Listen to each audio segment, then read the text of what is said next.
It's Divas That Care Radio. Stories, strategies, and ideas to inspire positive change. Welcome to Divas That Care, a network of women committed to making our world a better place for everyone. This is a global movement for women, by women, engaged in a collaborative effort to create a better world for future generations. To find out more about the movement, visit divasthatcare.com after the show. Right now, though, stay tuned for another jolt of inspiration. Hello, and welcome to the Metaphysical Mastery Podcast. This is a mother-daughter podcast with metaphysical musings on different topics. My name's Kate Nelligan. I'm the daughter, and I'm excited to introduce you to my mom, Peggy Nelligan. Go ahead and say hi. Hi, everyone. So I'm a life and career coach, and my mom has been a facilitator, teacher, and board member of the Metaphysical Center of New Jersey for many years. And we're just excited to be sharing today about a topic that I really wanted to talk about, and it's timely, I think. It's called healing modalities. And ultimately, my mom and I often get excited and talk about different ways that we can heal mentally, emotionally, or spiritually, and of course physically. And I have to hand it to you. Okay. I'm going to just hand it to you. So I'm going to walk you through just a little bit of what my mom prepared around. She does this incredible research around what like the sciences and the facts and all of these different things behind different healing modalities. So part of the impetus for this topic right now is a couple things. One, we think the world is kind of going through its own kind of healing crisis, this time where people are having an awakening, often through like physical things that are happening. I've heard of people who've had like accidents or have had to get surgeries, or people are experiencing like disease. People are all like having their awakening through dealing with things going on with their bodies, their physical bodies, and working on having to heal themselves and trust and all these things. And clearly we've seen this in the last couple of years as well through, going through a global virus and trying to really understand like what is important and how do we help the immune system heal and whatnot. But now we're in this place where we have to mentally heal and emotionally heal from what we've all been through. So over the years, my mom and I have talked a lot about different techniques.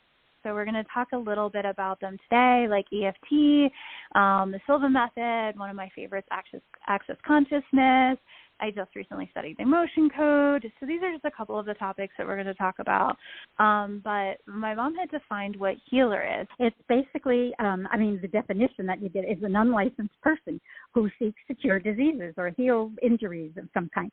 But they often use traditional practices, herbal remedies, or the power of suggestion, that's why it's sometimes called complementary or alternative medicine. So the healer is actually the person who's doing the healing, but we're talking a lot about are the modalities. And so there's a couple of different things that I wanted to mention before we get into those modalities. And one of the things you'll hear when you talk about healing is faith healing or spiritual healing. And that's kind of based on the religious belief that God is the one who's doing the healing. And it's often connected with a religion, often a Christian religion of some kind. And then there's more of that alternative or complementary healing, and that's what's often called mind-body healing. Now, this kind of surprised me, Kate. I'm not sure if you're aware of it. I've always just thought it was all one field, mind-body. But there are mind-body strategies, and then there are body-mind therapies. And I didn't realize there's a difference between the two, but the mind-body actually relies on thought and emotions and mental imaging to positively affect the person. And it uses things like relaxation, hypnosis, biofeedback, meditation, breathwork. But then the body-mind strategies involve body movements, and that gets into both the mental or emotional state. Those are things like Tai Chi and yoga, dance, Qigong, things like that. So there's a difference between them. The effect of all of them, however, is to really enhance the immune function. That's what you want to try to do, is heal the person in some way. So I thought that was kind of interesting. I wanted to make sure I shared that with you. And I think ultimately there's a lot of conversation too around like who or what is actually doing the healing. And, you know, humble approach is to really know that there are greater, higher frequencies that can come through us when we're working with healing, especially with our hands. And, you know, to know that it's not like there's not one special gifted person that is doing it because they have some special gift inside of their hands, right? I think there is like those that can access higher consciousness, and some of the healers that I've followed, like Rob Wergan or Candace Silvers, or, you know, even back in the day, John of God, who, you know, clearly don't follow anymore because of everything that's come out there. But like we have to use that kind of humble approach that we are connected to higher beings, frequencies, source that we're working with, and that really healing is also for the highest good. Because there's ways that healing can also go wrong. Like you can do too much healing, which I've done recently and have learned from not to do that. Doing too many modalities and kind of flooding the system or detoxing the system too quickly. We have to be mindful about the pace in which we heal. We also have to be really mindful about who we work with. Like it needs to be a good fit for our own system, our own nervous system, someone that can really read us well and know where our threshold is and what we can handle and what we can't. And, you know, sometimes we don't always know that ourselves, but we need like to know that another human can work with us in a way where they can help read what's too much for us. You know, I'm someone that I'm pretty sensitive. So like the first time I experienced Beamer, I thought it was the most amazing thing. It's a PEMF machine. I thought it was amazing. And it was great for me the first time I tried it. But then when I rented it and I tried it every day in a row, it was way too much. And I was, you know, detoxing, and all of us can detox unless we've already been detoxing. You know, all of us have things that we probably need to detox. So it was just too much, right? And so I was exhausted, and it didn't feel good. It wasn't something that was supportive to me. So I had to change the frequency or change how many times I did it. So we really do kind of learn our bodies when we work with, you know, different healers, and we have to really be using discernment too of like what modalities work for us when, and we can evolve with different modalities, and like what kind of healers work for us when. So I have good stories and I have bad stories. But anyway, if you want to say anything on that, Mom, in terms of like, you know, like the spiritual world and the religious world with healing are interesting, you know, and there's this, I'm not interested in getting into right or wrong about who's doing the healing, right? But I think we have to stay humble, and we have to get our ego out of the way when we do healing. Right, for sure. Yeah. And I think that's, for me, you know, one of my perspectives on this whole thing is that we are the healers in a sense. There are higher energies, absolutely, that work with us, whether you call them angelic energies, and, you know, and I often call on Archangel Raphael, who is known as the healer archangel, when I want some support for something that I'm working on, either for myself or for somebody else. But I also know that the divine, because we're not only human beings, we're divine beings, and that divine energy also flows through us. So we are capable of doing healing for ourselves and others, whether you call it mind, emotional, you know, physical, we're capable of that. But to work with others, I think, is critical that we keep that in mind. Mm-hmm.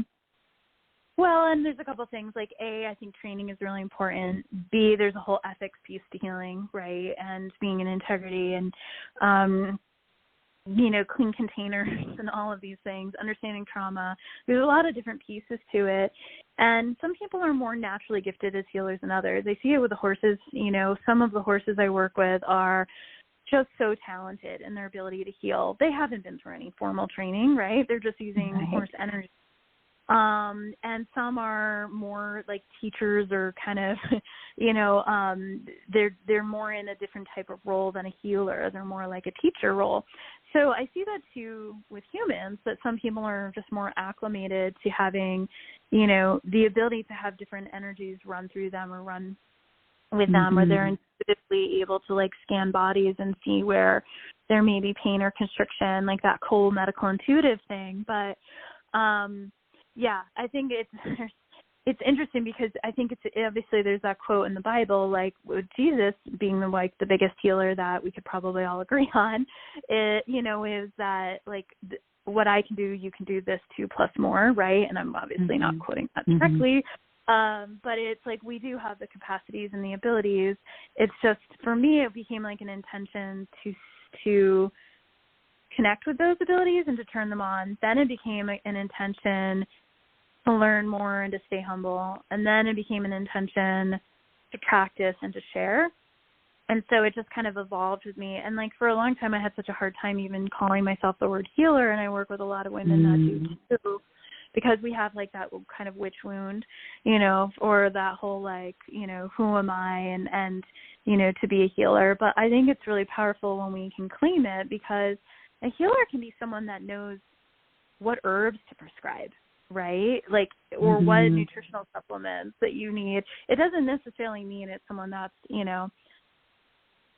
touching your body and you're healed, right? Like those are that's a different.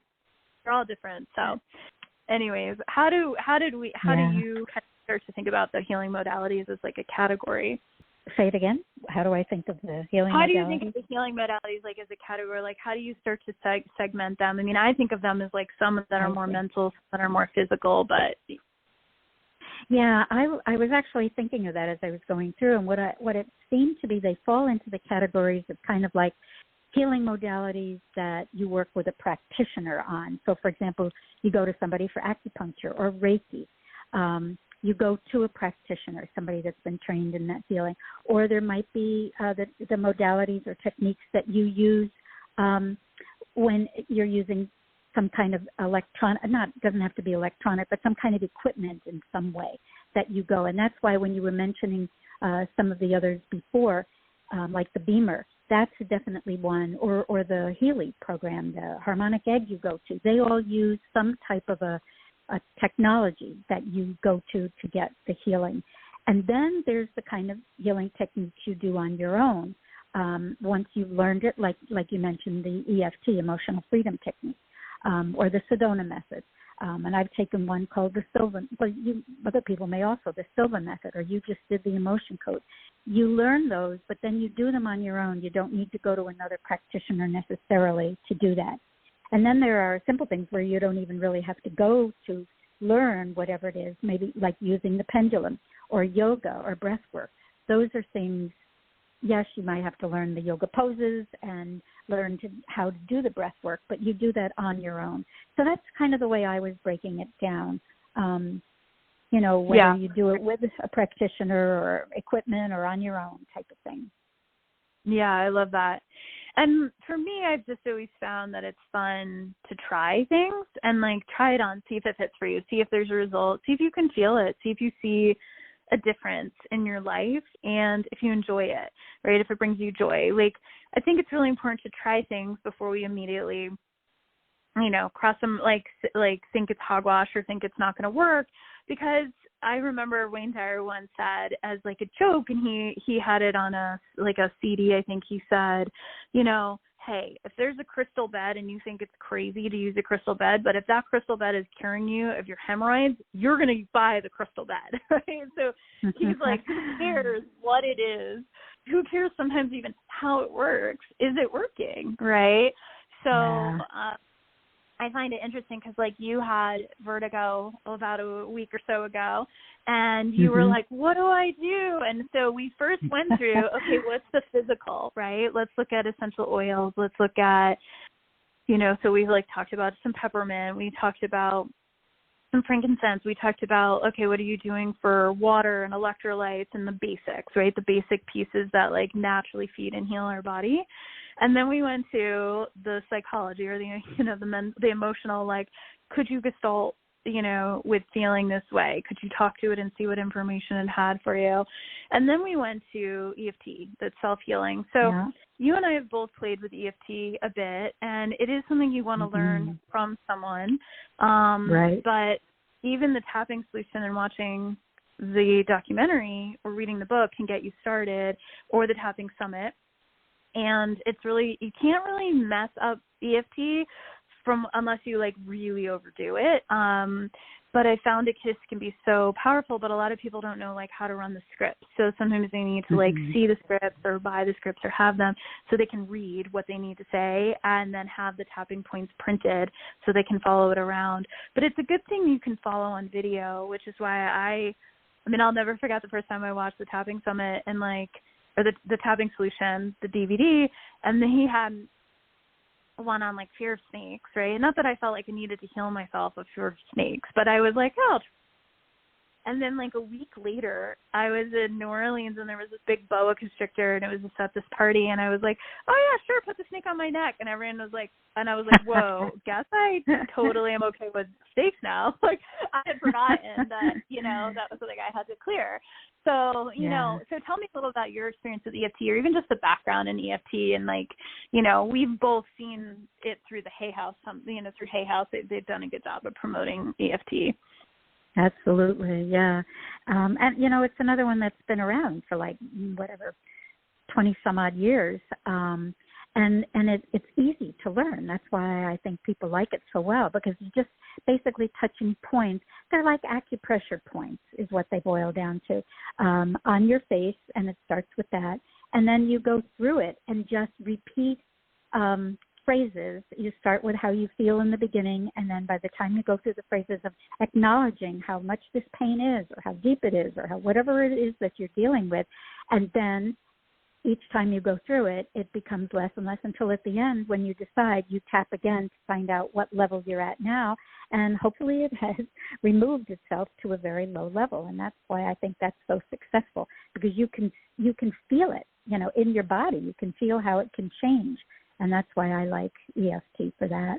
It's known as emotional freedom technique or tapping, and it is it's the head points and collarbone, and you know, there's certain under points the that arm. under the arm you follow, and you say like what I love about EFT when I first learned it was like it allows you to voice what it is that's really bothering you, right? Mm-hmm. So whether it's like a headache, which I used to use it if I had a migraine, I would like, I'll never forget, I was going to my birthday party and a friend was driving and I had a migraine at like a level 8 or 9, and I couldn't cancel because it started like kind of after I got in the car and I was going to meet a bunch of people. So I literally just did EFT until like 10 minutes and my migraine was gone and I was able to enjoy my birthday party. So it was, it's something that, you know, you trained a little bit with Margaret Lynch, I believe, with her seminar. But she has a thing called Tapping Through the Chakras. I like Nick and Jessica Ortner for teaching EFT, and there's other practitioners. They do that. Yeah. And a friend of mine, Kathy Kirsten, does the EFT with the astrology, and there are specific, depending on your astrology sign, she connects it with that and really makes it very powerful for you on a personal level, you know, how it goes. So I like that as well. The other one that I really, really want to mention, I don't know if you were going to bring it up, is the Silva method. And I have found, I personally was trained in it, and there were 4 levels, and I went through and I got them all. And the one I use for my headache is because you program yourself when you're taking the course. You program yourself. And so as soon as I get a headache, you acknowledge what is. I have a headache. And then you say, I don't want this headache. And then the headache is gone. And I usually connect it with, I am willing to have this headache be going. You say I am willing a lot, and I like that. Because it's so difficult sometimes to say the headache is gone. Yeah, I still feel it. You know, it's like you don't want to say it's gone. But the reality is you are programming yourself based on a pre-program that when you have a headache, you can get rid of it. So that's why I like it. And the thing about Silva, Jose Silva has since passed, but Vishen in the Mind Valley group has worked with his daughter. It's a fascinating story. If you ever want to look up the story of the Silva method, it's really fascinating. But Vishen in Mind Valley worked with his daughter to take, I'm going to say control, but priority of using it. And it's now called the Silva Ultra Mind System. For a while when Jose Silva, it was called Silva Mind Control. And a lot of people got very bent out of shape about it. You know, people are controlling our mind. You're really the one that's controlling your own mind. And then so they changed it to Silva method. So now that Mind Valley has it, it's called Silva Ultra Mind System. And it works. That's the thing that's amazing. And it works in every area, not just healing, but in every area of life that you want to shift in some way. Relationships, abundance, your job, career, whatever. And I just find it fascinating to go and read about it and find out. Because he has impacted thousands of people. And the stories show how it's changed their lives. So. Yeah, and it's using alpha and theta levels of brain waves, and it's really like a relaxation and meditation type program, right? Yeah, that's a good part of it. Mm-hmm. There's a lot of visualization. You really use, again, the way I was brought up is that the imagination was like for children, it's not real. And the reality is that's so far from the truth. If only we would recognize it is our imagination that is what's causing our reality to exist. And if we can use it, we'd be better off instead of just denying it. So yeah, it uses the alpha level predominantly, but it also goes down into theta as well. But it uses the visualization that goes with it tremendous amount. Very different. One of the only ones I don't think I've done. I have the Sedona Method CD. Again, like I like how a lot of these modalities are like they made a documentary. Like even in the horse world, Masterson Method, which is the bodywork modality for horses, healing modality for horses, like he made a Beyond Horse Massage like DVD. And I love how there's unique healing modalities for dogs and cats and horses as well. And you can benefit from running them on animals too. Like you'll feel the like hypnotic trance-like states of Masterson Method if you really tune in to like what's actually happening. It's really cool. And same obviously Reiki can be used for both animals and humans, and I think T-touch is a big one in the animal world. But what is the Sedona Method? Like, it's been a while since I've really looked at that. Yeah, the thing about the Sedona Method, I've never been trained in it, but I know that it basically uses 5 approaches. What you're doing is you're releasing the emotions that are trapped in the body. And so there are 5 ways that you do that. And again, it's the first one is you let go of the unwanted feeling that you have. And like when I say with, this over, or the, I have a headache. You want to get rid of it. So you acknowledge the first way is let go of the unwanted feeling. The second is to welcome the feeling. Allow the emotion just to be instead of holding on to it. The third way is to really go into what is at the core of this emotion. And the fourth way is to dissolve we carry these opposing, I should, I shouldn't. That type of thing and so to acknowledge that the 2 of them are going on. We often, in USM, we called it competing intentions. And the 5th way is by seeing through the feeling to the awareness that is really right behind it. And that's kind of what the Sedona Method uses.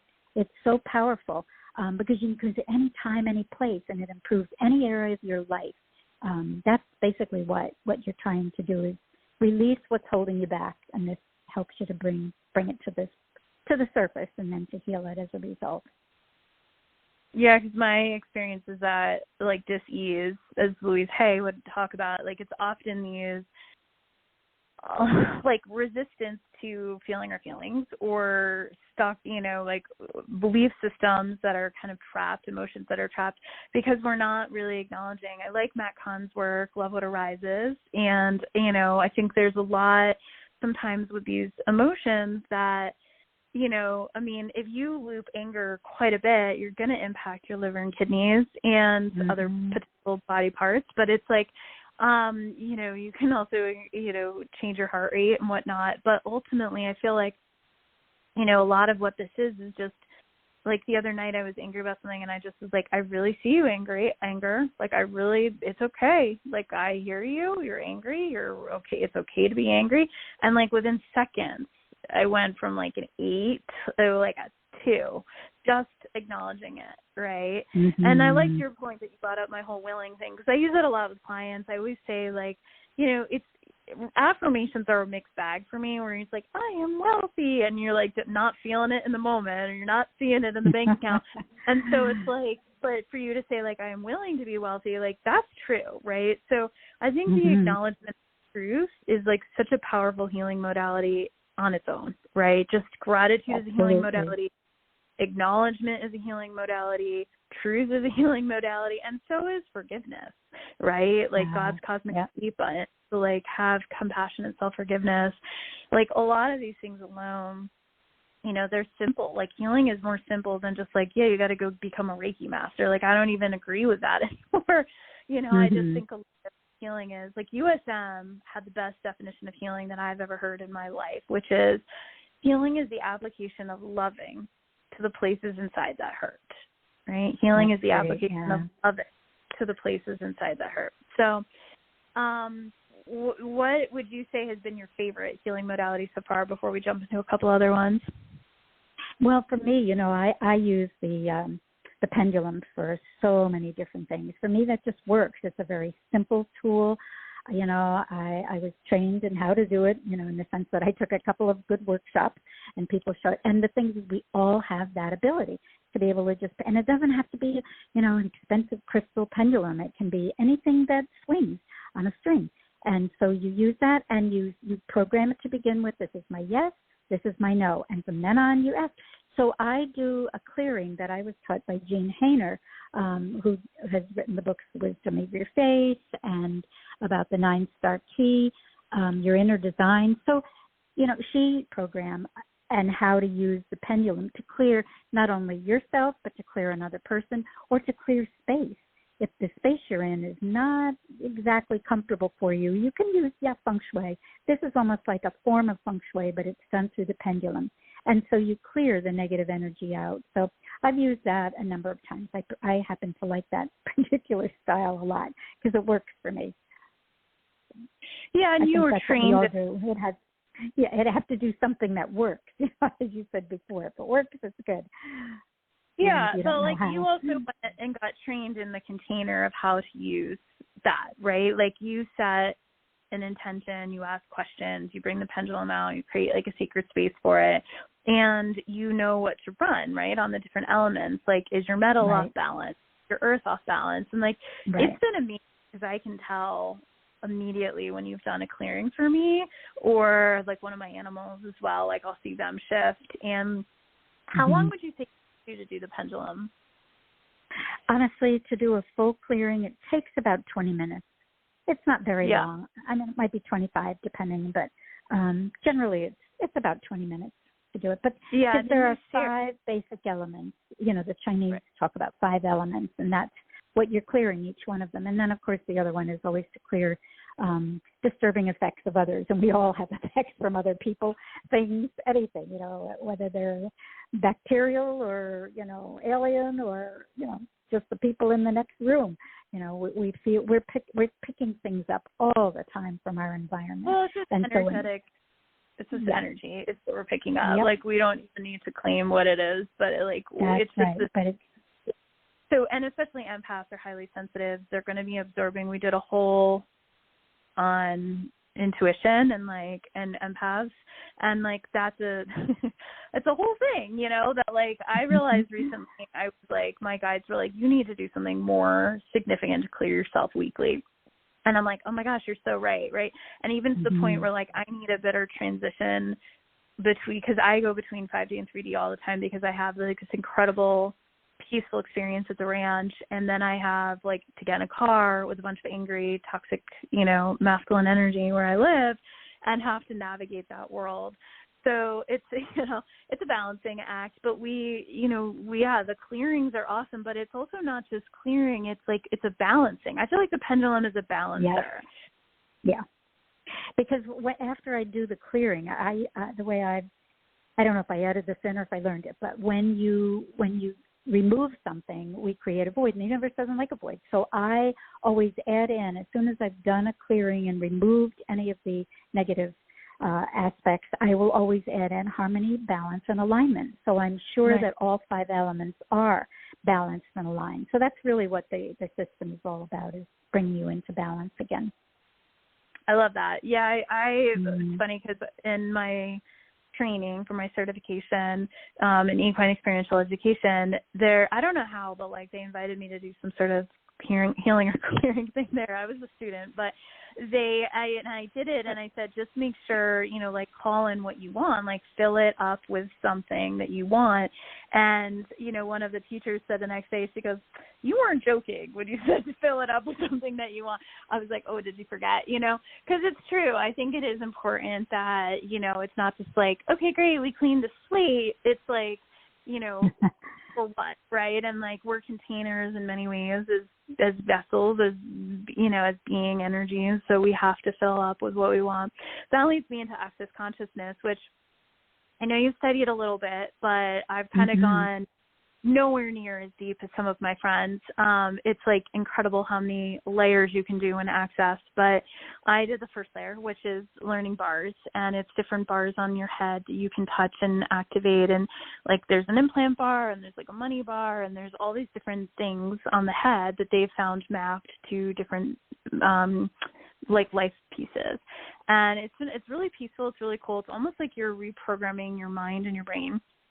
And so it's really been neat, but I don't do that as much anymore. But what I really do use is Access Consciousness got really brilliant at creating activated statements, right? And because they use them so much and so many thousands of practitioners use them, they're what I like to just say, like, activated, meaning that it's not just like, if I just said the word bridge, okay, well, that has different meanings, like, and is it, like, what is it, how's that activated, right? But for instance, I'm sorry, please forgive me, thank you, I love you, the whole, I can never say it right, Ho'opono prayer, the Hawaiian forgiveness prayer is an activated statement. And so it has an energy line to it that can really transmute energies. So Access Consciousness has clearing statements. They call it POD-POC. And they downloaded essentially information on how to do clearing.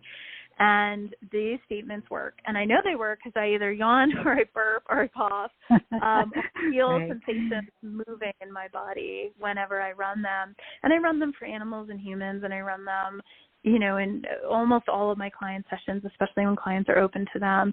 And it's really like, that's, I think, kind of like what differentiates me as a coach, because I am doing healing modalities at the end of every call. And now I bring in emotion code, which we'll talk about in a minute. But I just feel like it's one thing to be like, okay, so I had this issue with, we'll just say my mom. It's like, I had an issue with my mom, right? Okay. This is the challenge, but then it's nice that you can talk about that, and you can talk about that in talk therapy with a life coach, but like, is the energy moving by you talking about it? Not necessarily, right? Having someone reflect something back to you, bring awareness to it, maybe it changes a little bit, but if you really want to change it, you got to go to the root. You can't just pull a weed up by the top of the weed. You have to literally go down to the very roots, and you have to pull it up completely so it's gone. And that is what they do. Point of construction, point of creation with Access Consciousness is what they do. They go to the actual time and when it was seeded in the entire universal landscape of your life with this specific issue, and you uncreate and destroy it, right? And it, like, the language at first, I was like, this is so bizarre, but it's one of those, like, oh my God, this is so weird, but it works like drinking water works for the body, like it does work. Like, you need it to survive. And I couldn't go like through my life without Access Consciousness, to be honest. And then it goes on and on from there. And there's other things to learn, like SE and different modalities, and people can look that up and, go learn. But it has been super helpful, because a lot of what Access does, as you know, is what? What is the main thing Access does that you know about? You mean just clearing? You mean, is that what you're talking about? Well, it asks reducing right? the stress. No, Access asks questions. So, like, how could it get better than this? Is one of the questions they always ask. Right. So if you have a problem going on in life, how does it get better than this, right? Or what else is possible? Or how can being me change the world, right? Or what about this is actually good? What about this is right? What about this is helping, right? So, like, those questions, because the universe doesn't like a vacuum, to your point before, you have to answer. So even if you don't get the answer immediately, you will get the answer eventually.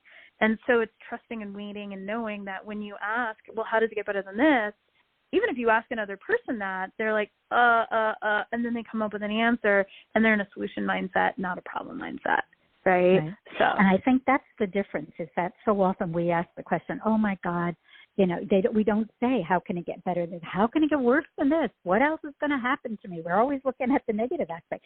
And if you want to change it, you're right. You've got to be looking at the positive aspect to see how it can be changed. Then you can come up with a solution. You're right. You can't come up with a solution. How can it get worse than this? Oh, that's based on a fear response. Whereas if you're asking, how can it get better than this, is really a solution response. Yeah. Yeah, and they just have come up with so many tools similar to where you and I both got our masters, University of Santa Monica, which is 26 communication skills and 8 counseling strategies, which in my opinion are all just healing modalities and healing tools. Access is similar with their tips and their tools. And I didn't realize you did some research. I guess they've had 23,000 practitioners worldwide. Gary and Dean have been doing it since 1995, and we're chiropractors and really figured out there was a different way of, healing. And they do hands-on healing work as well, so it kind of evolves. But I do the basic foundational stuff because it just works, and I love it. Mm-hmm. And so right. They have an awesome book called Talk to the Animals with some of their other healing modalities, and some of this stuff is really out there. Like, it really is, but it works. So it's like, yeah. this isn't one guy who's like, buy the crystal bed, right? Like, yeah, exactly. So. If it works. Yeah. No, I think these are all really good ideas. And I think, we've mentioned this before, not everything works for everybody. And so you find what works for you. And the bottom line is it works, whatever works. And if it doesn't work for you, try something else. There's not a one-size-fits-all because we're so different as humans. We really are. We're very, very different. Well, and also you don't need to, necessarily learn all these things. You can go to a practitioner that has, studied or trained with different things as well. Like, and the more mm-hmm. I've gone Akashic Records practitioner, the more I'm able to read the records myself, right? But a lot of my clients, they are getting the healing, and they don't have any interest or time to go learn or take access consciousness classes, but they're so great that Kate is clearing for them on their calls, right? They benefit from it. So it's different. Well, why don't you share briefly about Emotion Code? You may have been one of the first to tell me about Emotion Code. No, I know. You're the one. Yeah. I've been trained in it, but you have. Yeah. You may have mentioned it to me early on about Dr. Brad Nelson, or I know I learned about it first. I experienced it in Sedona at the Illuminate Film Festival, which is an amazing film festival to check out of conscious films. Mm-hmm. And the practitioner told me about heart walls, and that most, I think it's something like 80% of humans have heart walls, and it's only like 10% or so of animals that do. But it prevents you from really allowing in really awesome, good, yummy things to your life because you've guarded from them. And it's because at some point we had a combination of emotions we usually locked in, because essentially we loop. Emotion is energy in motion, and we loop it, and it completes the loop, or it doesn't complete the loop, or it overloops.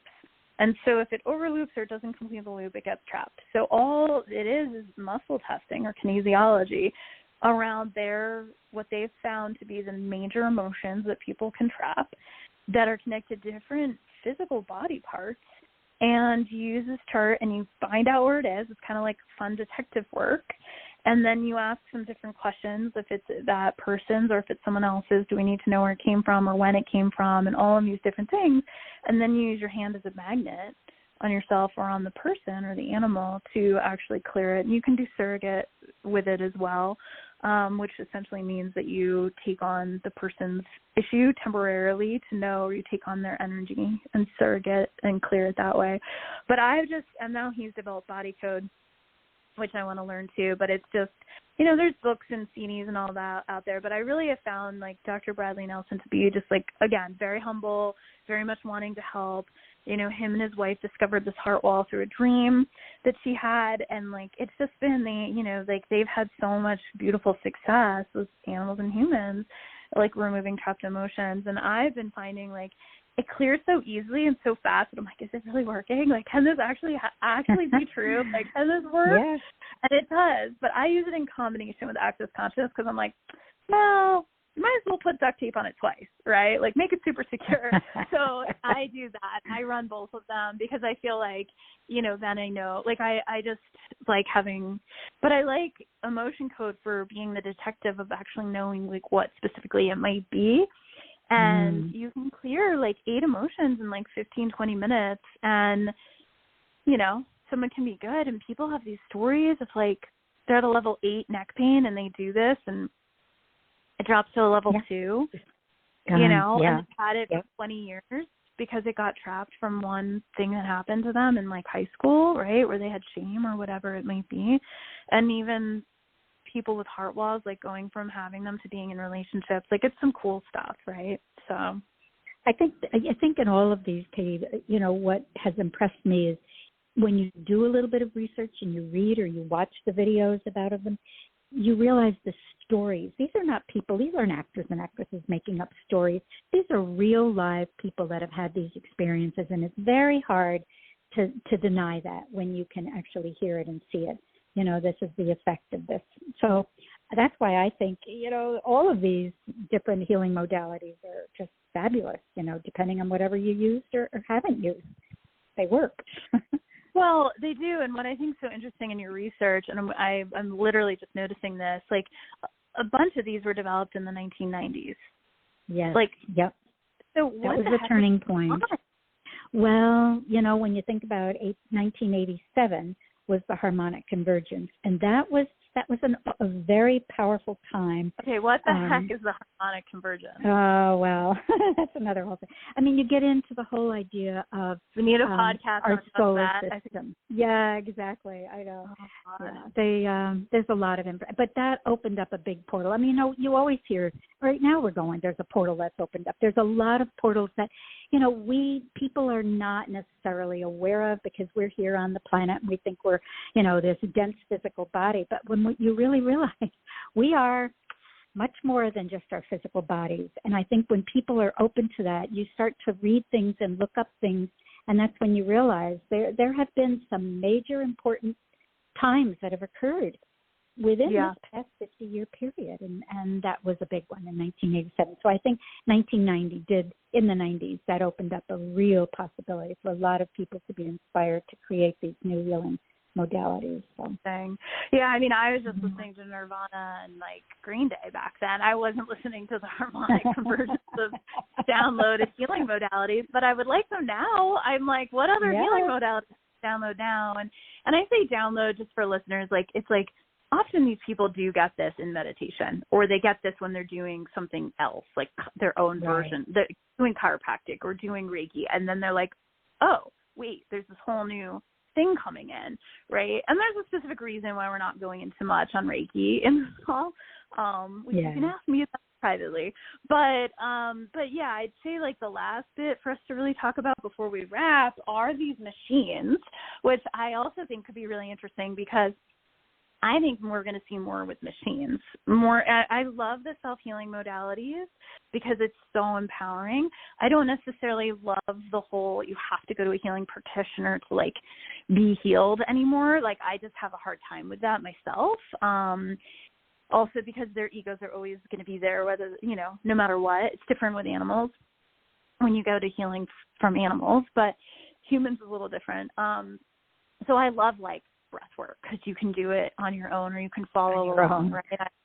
Right. I love, like, you know, some of the group stuff, like group meditation or group yoga, because then you have, like, community plus healing, and then, you know, or like the self-healing. I'll name those tips. So you can just, I mean, I bring in access anytime I start to freak out, you know, like I bring in hope anytime I start to get, you know, I also have anxiety. Like, I just bring it right in. So the self-healing stuff. But let's talk about the machines, because I think that we will end up having more with the whole advent of robotics and artificial intelligence and all of what's coming or here now or still, you know, on its way. There are machines. So what do you think is going to potentially happen in that space? And what have you played with? Because I have played with the Beamer and the harmonic egg. Yeah, exactly. You've done a lot more than I have. with the Healy, so I'm excited about that. So what have you've played a little bit with the M-Wave, right, for heart math and measuring things there? I studied about it. I haven't really used it, but I did. Yeah, I studied about it, and I did do the harmonic egg one. Who do it once a month or whatever, basically. And I know somebody who did. Did you do the hyperbaric chamber? I know somebody who did. That made a big difference for them. Hyperbaric chambers in vet medicine, and I obviously love infrared saunas. I love the float tanks. I've done those. Like, I've tried all these different things. I have not done cryotherapy. I know your son has, and right. I would want to try that at some point. But yeah, I just personally I personally love the harmonic egg. I think it's one of the reasons I was supposed to move out here to Colorado, is to find that and discover that. It's been incredibly amazing. And I encourage people to look it up. They're all over, but the founder is here in Colorado, so there's a lot of them. But it is kind of like entering a spaceship that is shaped like an egg and having some intergalactic healing. But she would describe it, it's a sound and light chamber. And you're really receiving healing through those two main modalities, but the healing tracks and the sound is super powerful. And sound baths are something else I love to play with. Like, I've played with almost anything. I made a list one day, and I think I had over 100 healing modalities that I've tried, and I'm like, oh my Lord. Yeah. I think we'll have to add them all in. To be able, hold on one second. I think I just had to try them all to be able to claim that I was a healer. And I think that's sometimes what people do. Sorry, what were you going to say? I was just going to say, I think we'll have to add that all into our handout to make available if people want it, because, there are so many, and I didn't even write them all down. So, I think we can add them in if people want to get access to it. Hopefully it's going to be up on the Metaphysical Center. I'm going to the board meeting tonight, so hopefully I'll be able to get them updated their website, and we'll be able to get this information on there for you, especially a replay of this and other Divas That Care podcasts that we've done. Yeah, so the other couples to check out are the Beamer, BEMER, the Healy, HELY. I have friends with both of the devices, so I've been able to play with them. Beamer is really about blood flow in many ways, and really bringing a whole thing down to a couple words there. And Healy's about microcurrencies and frequencies, and so I'm not going in deep into either of them in the time we have left. Yeah, but exactly. They do really help people physically. In addition to, I just find a lot of the healing modalities at its base or its foundation is help with stress reduction, to really just help people reset their nervous system so they can actually come back into parasympathetic. And in parasympathetic, that's actually really where we heal, right? Rest and digest is where we heal. We will never heal in fight, flight, or freeze. That is not the space of healing. So, any final comments or things that you really want to mention or cover?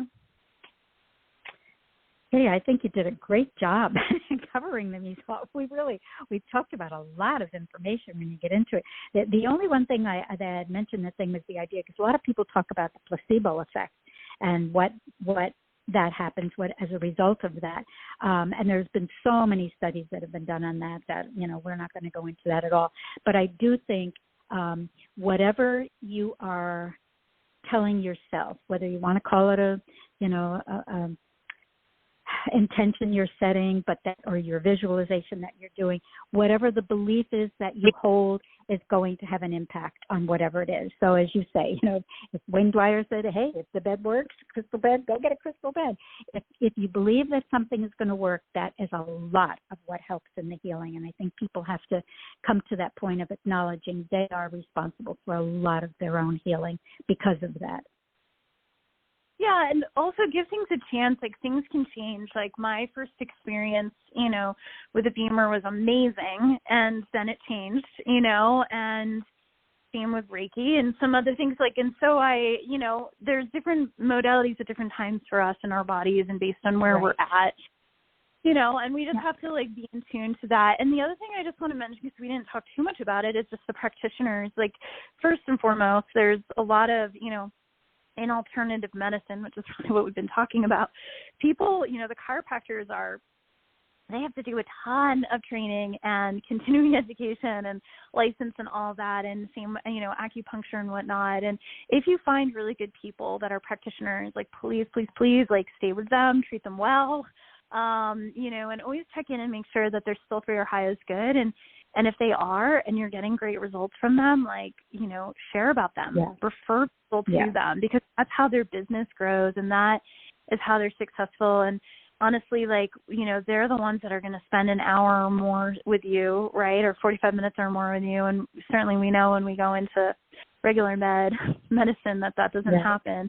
That is a, treatment. It's not necessarily a healing. And so, treat your healers well and refer to them and appreciate them, and know that, they're doing everything they can to help alleviate pain and suffering in this world, and that's a huge gift and huge service. Absolutely. So shout out to all the practitioners in the world that are doing some great work. So great. That's good point, Kate. Very good point. Well, thanks so much, Mom. Appreciate you being here. And, it's so interesting to know, when this stuff originated, and, some of the, specific terminology with some of it, too. And also knowing what gravitated to versus me and whatnot. So I'm glad we got to cover this. Hopefully someone is listening and hey, I'm going to check out this, right? Or I'm going to check out that, because what they heard, and maybe we're putting you on a new path to being able to, dive into something that really supports you and your family and your friends. So feel free to share if you've tried something new because of this podcast. Feel free to leave a comment on it, and please share this. We really want to, bring these modalities to people, because education is important, and there's a lot out there besides just popping a pill. So light to everyone. Any final comments? Nope. Sounds great. Thanks everybody so much for listening. Thanks for listening. This show was brought to you by Divas That Care. Connect with us on Facebook, on Instagram, and of course on divasthatcare.com, where you can subscribe to our newsletter so you don't miss a thing.